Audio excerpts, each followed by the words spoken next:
देश में बड़े जोर शार तरीके से संविधान की दुहाई दी जा रही है और संविधान निर्माता डॉक्टर अंबेडकर की जय जयकार की जा रही है। लेकिन हमारा दुर्भाग्य है कि इसी देश में इसी संविधान में संशोधन करने के बाद श्रमणों पर जो अत्याचार हो रहा है SC/ST एक्ट के SC/ST एक्ट आपको मैं बताऊंगा कब ये लागू हुआ। ये 1979 में इसको संशोधन लोकसभा में पास किया गया और 30 जनवरी 1990 को ये लागू कर दिया गया और 31 मार्च 1995 को पूरी तरह से ये लागू कर दिया गया SC/ST एक्ट, जिसमें अनुसूचित और अनुसूचित जनजाति पर अत्याचार के नाम पे ये बनाए गए।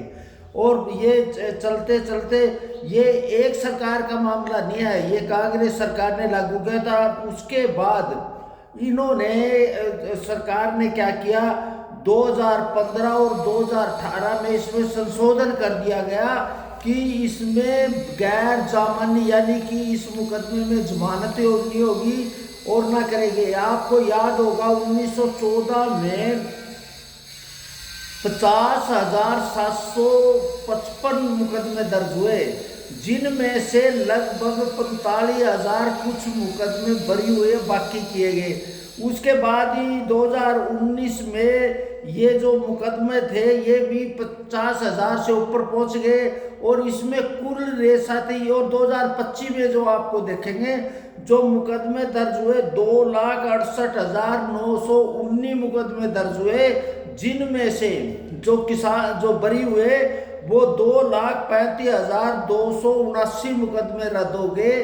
तो और सबसे बड़ी बात आपको जो ध्यान दे रहा है, इस मुकदमे के बाद अगर कोई भी SC/ST का मुकदमा दर्ज होगा उसको तुरंत 80,000 की अनुदान दिया जाएगा और फिर आगे उसका पूरा कोर्ट का खर्चा दिया जाएगा, उसका अगर कोई नुकसान हो उसका दिया जाए और 8 लाख रुपए प्रति उसको प्रभावित को दिया जाएगा। इस तरह पूरे देश में अब तक जो हुआ उन्होंने 67,968 करोड़ रुपए इसमें सरकार ने अनुसूचित जाति लोगों को दे दिए गए।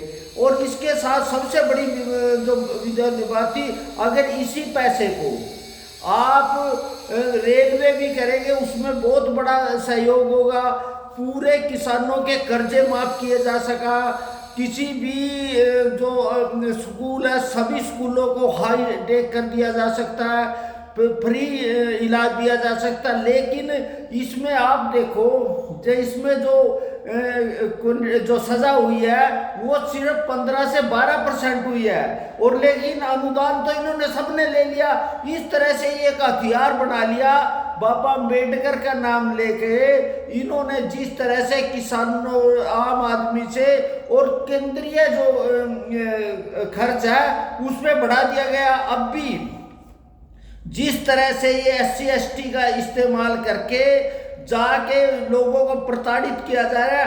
बताओ अगर किसी बेटी से बलात्कार होगा तो उनको भी मिलना चाहिए, लेकिन नहीं, अगर कोई दलित के साथ को छेड़खानी हुई उसमें सजा हो ना हो लेकिन उसको मुआवजा दिया जाए। अब ये SC/ST एक्ट एक ऐसा हो गया और पूरे लोकसभा विधानसभा में किसी की हिम्मत नहीं है इसके खिलाफ बोल सके भाई ये SC/ST एक्ट के नाम पे ये जो अत्याचार किया जाए। अभी हाई कोर्ट ने कहा कि जो अग्रिम जमानत है वो नहीं हो सकती। इसमें सबसे बड़ी बात ये है जब SC/ST एक्ट होगा तो उस व्यक्ति को दोषी मान लिया जाएगा और दोषी मानने को उसने खुद सबूत देने पड़ेगी कि मैं निर्दोष हूँ।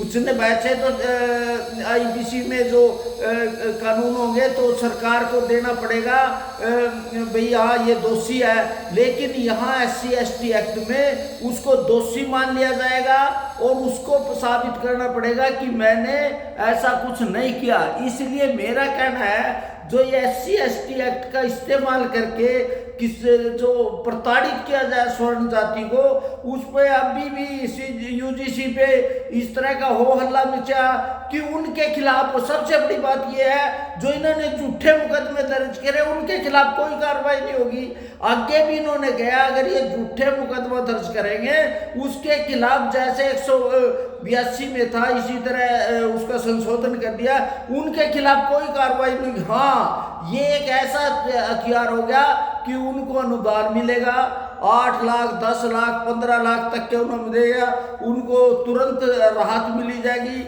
इसलिए संविधान की दुआई देने वाले, एकता की दुआई देने वाले, डॉक्टर अम्बेडकर की दुआई देने वाले, क्या संविधान में ये सबसे बड़ी बात है, ये तो 1990 में लागू हुआ, तब बाबा अम्बेडकर ने क्यों नहीं इसको लागू किया? संविधान के निर्माता की कह रहे तो उस समय ये 1990 के बाद ये 1995 में मार्च हुआ, फिर उसके बाद जो बीजेपी की सरकार है उन्होंने भी 2015 और 18 में इसमें और संशोधन कर दिए गए और सख्त बना दिया गया। इसलिए हमारा कहना है इस ST/ST एक्ट को रद्द किया जाए, जो कानून की प्रक्रिया उसके प्रक्रिया के हिसाब से कानून अपना काम करे और SC/ST के नाम पे स्वर्ण जाति को प्रताड़ित ना किया जाए।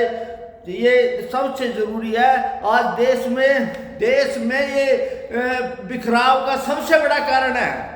समाज को तोड़ने में ये धारा सबसे बड़ा काम कर रही है, क्योंकि गांव में, घर में, गली में ये जो झगड़े हो रहे हैं ये SC/ST एक्ट के नाम पे देश का जहां अनुदान है उस पर भी नुकसान हो रहा है और देश की एकता अखंडता के लिए भी नुकसान हो रहा है।